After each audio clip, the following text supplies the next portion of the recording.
As you can see, guys, I've been joined by the mustache, Mr. Moose. The moustache. How are we doing? Doing well. Doing well. I'm fighting jet lag right now. Can't go back to bed. Yeah, you messaged me. It was late last night, UK time, on the flight. You managed to sleep at all? About an hour. Yeah. That's good. But you know, you get a reasonable sleep tonight, and if you don't have the energy with the crowd there tomorrow, you don't belong in the sport. I think you're going to go and have a few drinks, you're going to chill out, you're going to have a good night's sleep, and then tomorrow is going to be incredible. It's going to be try to prove laws wrong day. Try and prove everyone wrong. I hope you do prove me wrong, you know that. It's a big ask. We're looking at your goal for this show is 505. Yeah. You're not... If I had my way, the reason I haven't got Mitch in my top 3 for the overall is because he is going for the deadlift. He doesn't care about the overall competition. If I had my way, we'd be focusing on the overall competition. We'd be doing a few things more strategically. And obviously we've got the Shore Classic next week as well. So there's a lot going on.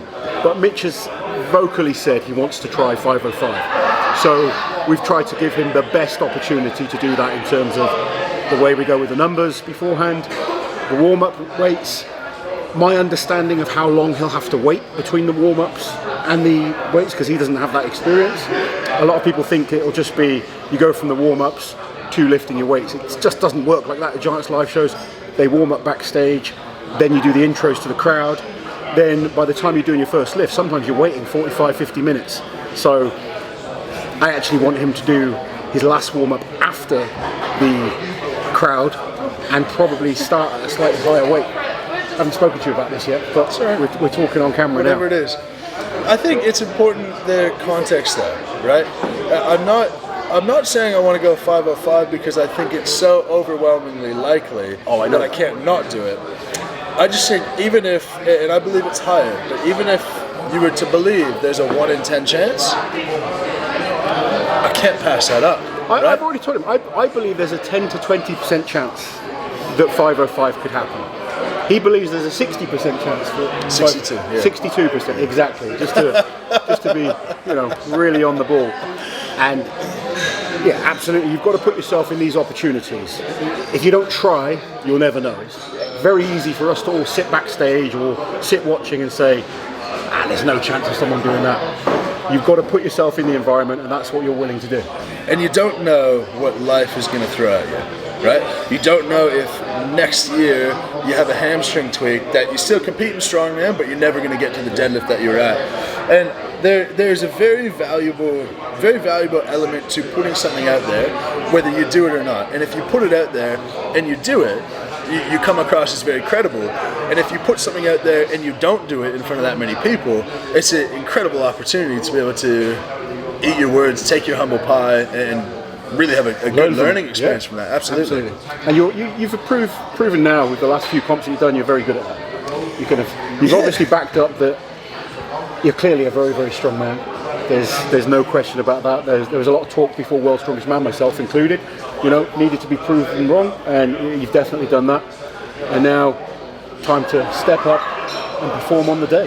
Yeah, we just need to alternate, because I proved you wrong at Worlds, I proved you right in London, and it's time to prove you wrong again here before you bring the expectation back up, then I'll prove you right again.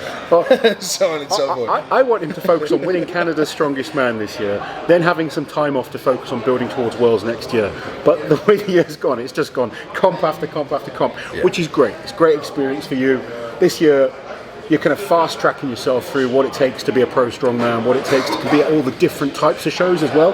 Because essentially, World's Strongest Man was your first international, which is pretty mental.